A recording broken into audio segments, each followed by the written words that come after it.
Hello everyone, welcome in Prabhakar MBBS. Today's topic is autonomic control of GIT. GIT का gastrointestinal tract का क्या autonomic control है, इसे अपन इस टॉपिक में डिस्कस करेंगे। अगर बात करें इस ऑटोनॉमिक नर्वस सिस्टम्स का, तो ऑटोनॉमिक नर्वस सिस्टम का 3 डिवीज़न होता है। एक हो गया आपका 3 सब डिवीज़न बोल सकते हैं, एक सिंपैथेटिक, एक हो जाएगा पैरासिम्पैथेटिक, एक हो जाएगा इंटेरिक। सिंपैथेटिक और पैरासिम्पैथेटिक का भी बात करेंगे थोड़ा थोड़ा, लेकिन हम मेनली किस पे फोकस करेंगे, इंटेरिक नर्वस सिस्टम्स पे।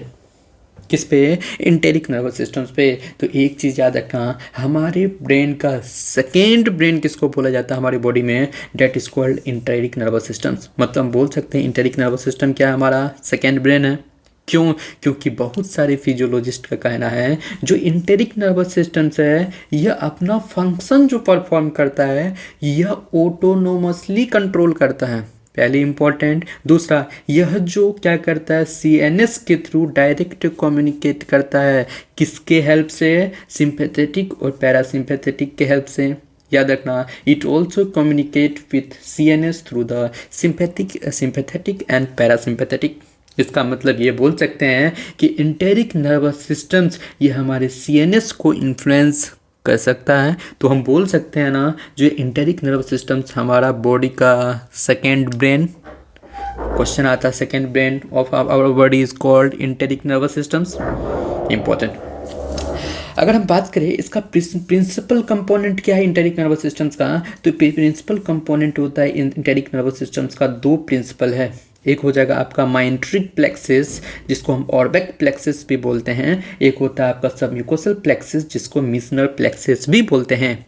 जो माइंट्रिक प्लेक्सिस है, माइंट्रिक प्लेक्सिस क्या करता है, यह हमारा जो डाइजेस्टिव ट्रैक्ट है, जो डाइजेस्टिव ट्रैक्ट का मोटिलिटी है ना, इस मोटिलिटी को कंट्रोल करता है। याद रखना, माइंट्रिक प्लेक्सिस क्या करेगा, यह माइंट्रिक प्लेक्सिस जो डाइजेस्टिव ट्रैक्ट है, डाइजेस्टिव ट्रैक्ट के मोटिलिटी को कंट्रोल करेगा। इस डाइजेस्टिव ट्रैक्ट के मोटिलिटी को कंट्रोल करिए कौन, आपका माइंट्रिक प्लेक्सिस।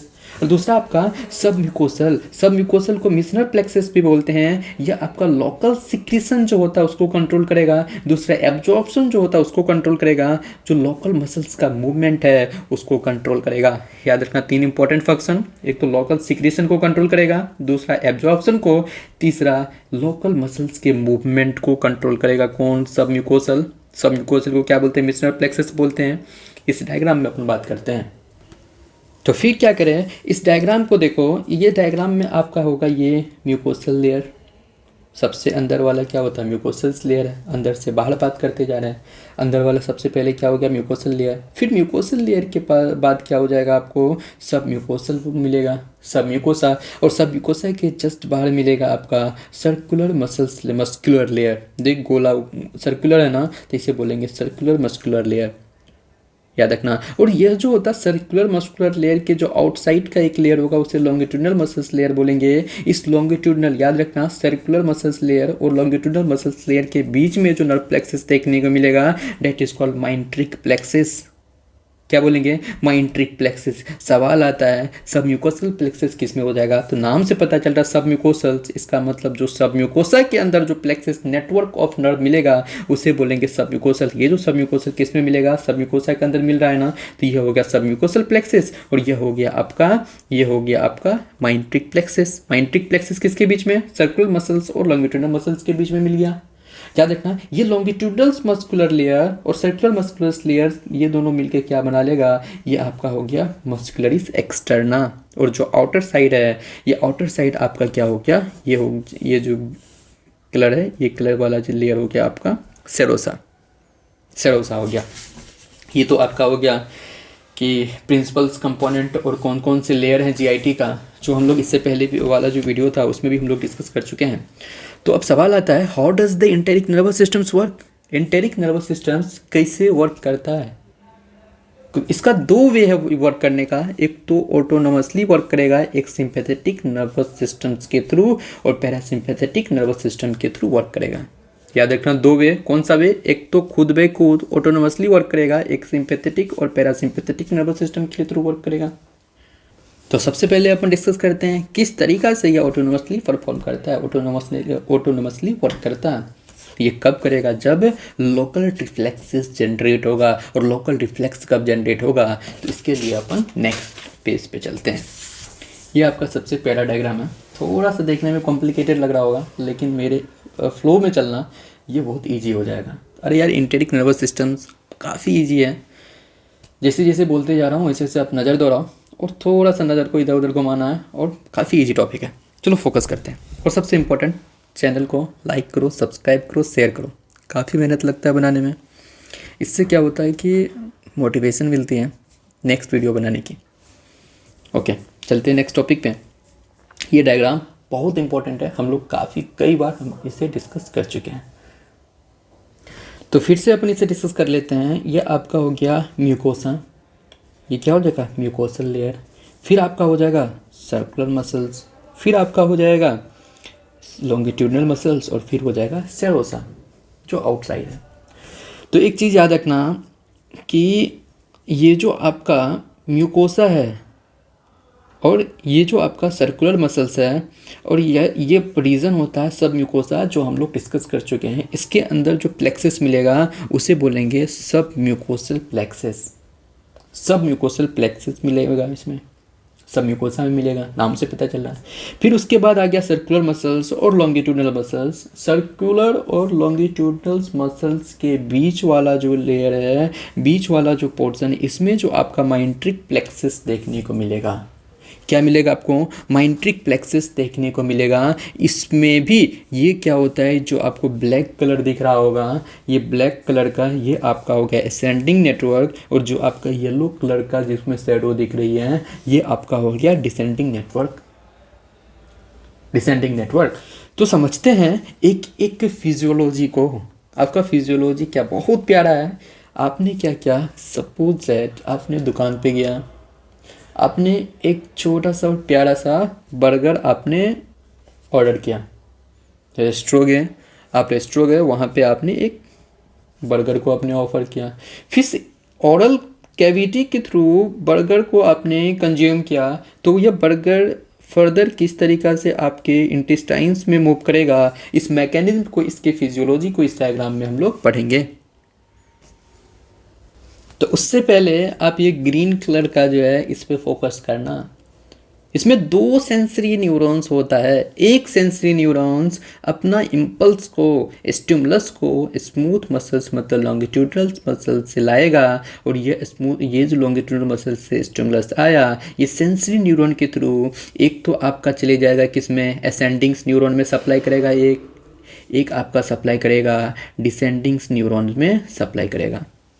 एक तो न्यूरॉन ये, और दूसरा न्यूरॉन्स जो आपका प्रेजेंट होता है म्यूकोसा में। जैसे ही आपने एक बर्गर खाया तो उसका जो केमिकल कंपोजिशन के कारण ये स्टिमुलस क्या करेगा, यह सेंसरी न्यूरॉन्स रिसीव करेगा, और इस स्टिमुलस को या तो एक क्या करेगा, यह डिसेंडिंग न्यूरॉन्स में नेटवर्क में ट्रांसफ़र करेगा, एक क्या करेगा, यह असेंडिंग नेटवर्क में ट्रांसफ़र करेगा। ये तो सिंपल था, सेंसरी न्यूरॉन होता है। और हम लोग अब फर्दर बात करते हैं इस खाना को, इस बर्गर को किस तरीक़ा से हम आगे मूव करवाएं, किस तरीक़ा से इसमें मूवमेंट आएगा, इसको अपन इस फिजियोलॉजी में डिस्कस करते हैं। तो जैसे ही आपने बर्गर को ओरल कैविटी के थ्रू कंज्यूम किया, तो ये क्या करेगा? बोलस में कन्वर्ट करेगा, और यह बोलस जैसे ही हमारे जीआईटी में इंटर करेगा तो स्मूथ मसल्स में स्ट्रेचिंग होगा। इस स्ट्रेचिंग के कारण जो लॉन्गिट्यूडनल मसल्स के पास जो सेंसरी न्यूरॉन्स का सप्लाई है, यह उस स्टिमुलस को दो नेटवर्क जो है आपका असेंडिंग नेटवर्क में जो सप्लाई किया है, वो डिसेंडिंग नेटवर्क में जो सप्लाई किया है, इस स्टिमुलस को यहाँ पे पहुँचा देगा। कौन से? ये सेंसरी न्यूरॉन्स जो कहाँ प्रेजेंट है? माइंट्रिक प्लेक्सस में। और दूसरा जो सेंसरी न्यूरॉन है ये जो प्रेजेंट है कहाँ पे? सब म्यूकोसस लेयर में। कहाँ पे? सब म्यूकोसस लेयर में। यह जो फूड है, ये जो बर्गर है, इसका जो केमिकल कंपोजिशन के कारण यह सेंसरी न्यूरॉन्स स्टिमुलेट करेगा, और यह स्टिमुलस को, ये एक स्टिमुलस को क्या करेगा? सेंसरी न्यूरॉन पहुँचा देगा कहाँ पे? डिसेंडिंग नेटवर्क में और असेंडिंग नेटवर्क में। सवाल आता पहुँचा दिया, अब होगा क्या? अब फिजियोलॉजी हो गया स्टार्ट। तो जैसे ही यह सेंसरी न्यूरॉन पे फोकस करो, जो माइंट्रिक प्लेक्सस में इस सेंट्री न्यूरॉन पे फोकस करो, जैसे ही लॉन्गिट्यूडनल मसल्स जो स्मूथ मसल्स पे स्ट्रेचिंग हुआ, जैसे ही स्टिमुलस दिया, तो एक चीज़ याद रखना, जो ये असेंडिंग नेटवर्क है, इस असेंडिंग नेटवर्क से जो ये न्यूरॉन सप्लाई है सर्कुलर मसल्स में, यह रिलीज कर देगा excitatory substance that is called acetylcholine, और सब्सटेंस पी का रिलीज करेगा।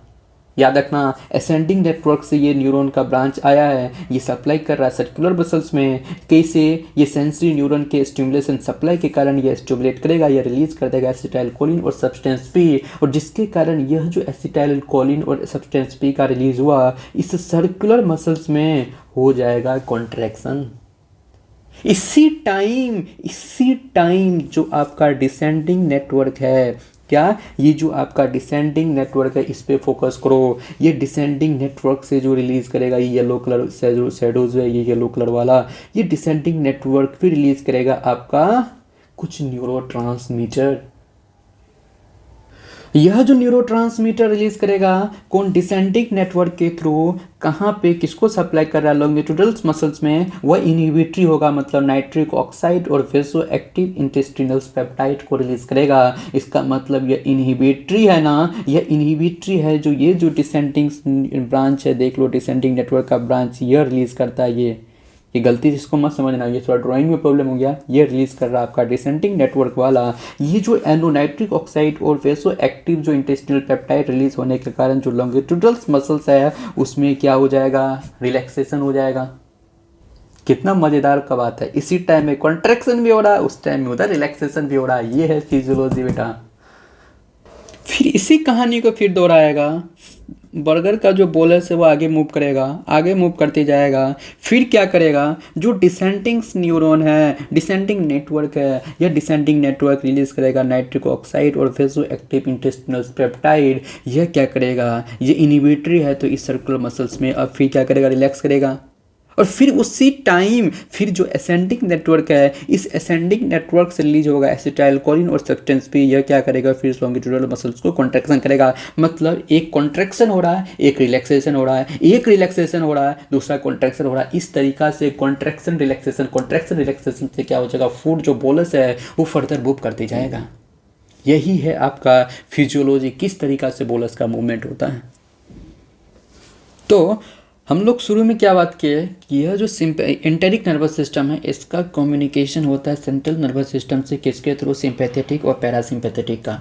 तो इसको भी देख लेते हैं। तो याद रखना कि पैरासिम्पैथेटिक और सिंपैथेटिक नर्वस सिस्टम दोनों का फंक्शन अपोजिट होता है, लेकिन पैरासिम्पैथेटिक का भी सप्लाई होगा आपका माइंट्रिक प्लेक्सस में। देखो माइंट्रिक प्लेक्सस में और सिंपैथेटिक सिस्टम्स का भी सप्लाई होगा माइंट्रिक प्लेक्सस में और सबम्यूकोसल प्लेक्सस में। दोनों प्लेक्सस में, माइंट्रिक और सबम्यूकोसल प्लेक्सस में, सिंपैथेटिक हो चाहे पैरासिम्पैथेटिक हो, दोनों का सप्लाई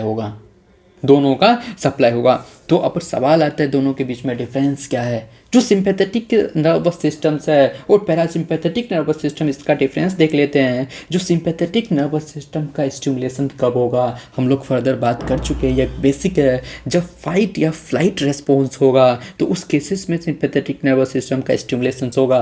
क्या उस केसेस में क्या पेरिस्टाल्सिस मूवमेंट ज़्यादा होता है? क्या नहीं? आपको भूख लगता है? क्या नहीं? इसका मतलब पेरिस्टाल्सिस मूवमेंट डिक्रीज देखने को मिलेगा, ब्लड फ्लो डिक्रीज देखने को मिलेगा, एब्जॉर्प्शन डिक्रीज देखने को मिलेगा और सिक्रीशन भी डिक्रीज देखने को मिलेगा। जबकि हम जानते हैं सिंपैथेटिक का अपोजिट होता है पैरासिम्पैथेटिक नर्वस सिस्टम्स। इसका मतलब जब भी डाइजेशन का काम हो, जब भी रेस्ट कंडीशन का काम हो, तो स्टिमुलेशन किसका होगा? पैरासिम्पैथेटिक का। तो इसका मतलब जस्ट अपोजिट, यह डिक्रीज करता था पेरिस्टाल्सिस को तो यह बढ़ा देगा, यह आपका ब्लड फ्लो को डिक्रीज करता था तो यह इंक्रीज कर देगा, यह एब्जॉर्प्शन को डिक्रीज करता था तो यह इंक्रीज कर देगा, यह सिक्रीशन को डिक्रीज करता था तो यह पैरासिम्पैथेटिक इंक्रीज कर देगा। ये काफ़ी इंटरेस्टिंग टॉपिक था जिसको बच्चे नहीं पढ़ते हैं, क्योंकि उसे नर्व वर्व का जैसे नाम आता है दिमाग घूम जाता है, यार नर्व प्लेक्सस है, नहीं पढ़ना। काफ़ी इंटरेस्टिंग है, मेहनत किया हूँ भाई समझाने का। कोशिश करता हूँ कि आप शेयर करेंगे, सब्सक्राइब करेंगे और सपोर्ट करेंगे। Thank you so much guys for watching my video.